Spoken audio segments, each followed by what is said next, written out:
Mr. David Tredinnick.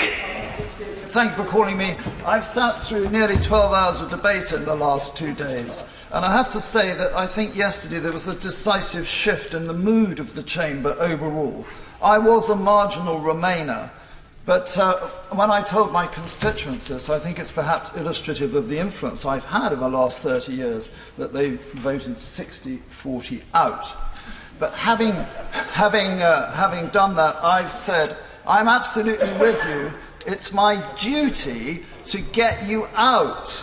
And I feel very strongly that we must respect what our constituents have told us. We can't have it any other way. And I think some colleagues who do not do that, when their FNGPs or associations look at them as we approach the next general election, they may find themselves in some difficulty. I see myself as a delegate, not a representative in this. Mr. Speaker, you and the Prime Minister have at least one thing in common, and that is stamina. I think you've been in the chair the whole time this debate's gone, so you sat for 16 hours up to today, and the Prime Minister's been at the dispatch box for a very long time. Mr. Speaker, I should declare an interest that I most definitely do not have, and that is I do not want a job, but I have to tell the House I have been a long-standing supporter of the Prime Minister. I respect her for her integrity. I respect her for her determination. She was a very, very good Home Secretary in that department, the bed of nails, a good minister before it, and a good minister and a good councillor in Morden before that. And I think she got a better deal than I expected. I'm not sure I expected her to come back with end of free movement, our money back, our laws, and zero tariffs. And I think that she satisfied the requirements of my constituency. I also think it's perfectly reasonable to have some red lines. I listened yesterday, Mr. Speaker, to the DEFRA Secretary, the member for Surrey Heath, demolish the opposition's case.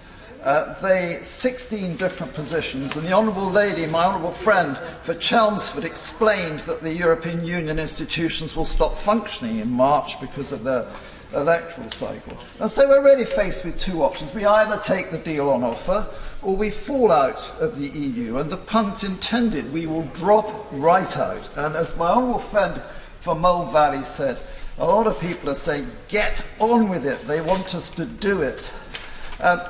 My honourable friend for Solihull, who's got 9,000 car workers, explained the problems of the supply chain in his speech, as did my honourable friend for Sutton Coldfield. And I have to tell the House, in my constituency, Hinckley, Bosworth constituency, we make things. I have the largest supplier of tractors worldwide, Caterpillar, with 45 billion sales. Its first factory was in Hinckley.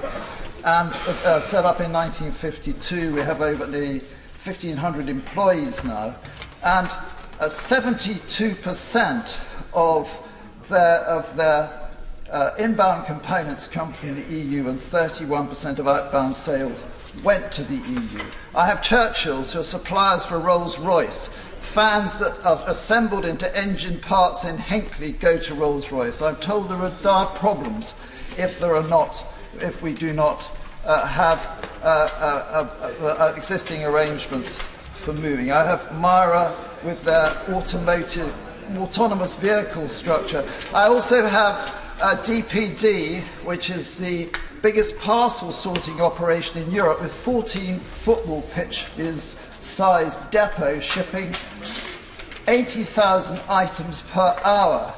Now, Mr. Speaker, I think that those 20% of the parcels go abroad. Mr. Speaker, we've heard a lot about WTO from Honourable Friend for Harwich, from Honourable Member for Chingford, but they should have been here to listen to the Honourable Member, Right Honourable Member, the Member for Twickenham, demolish the going to WTO, pointing out that he worked for them during the Doha round, that he has seen for himself the weakness of their dispute resolution and the way the Americans ignore it. So we have three critical problems here. World Trade Organization doesn't work. Just in time is critical. We don't have warehousing capacity. Agriculture would be ruined with 73% tariffs. Many colleagues, I'm not giving away, would have supported this honourable member for Redcar yesterday, for Lee, For Walsall North, my honourable friend, we're worried about the situation. Mr. Speaker, the backstop. Colleagues should listen to the honourable member for North Down, who is supporting Brexit, and she's warned of the dangers that Northern Irish businesses face, and agriculture, and we know agriculture in England too. And I say to a Democratic Unionist, be careful what you wish for, because there's a border poll out there possibly. And we absolutely, the biggest problem for Northern Ireland is going to be that it's not so much a hard border, which is impossible to construct and enforce. It's going to be the catastrophic effect on their businesses.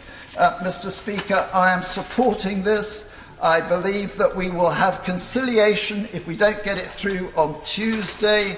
Wolverhampton, North East, Stoke-on-Trent, Don Valley members were all talking about conciliation, as was my honourable friend for Newbury. I believe that there will be some form of conciliation and we'll get it through in the end.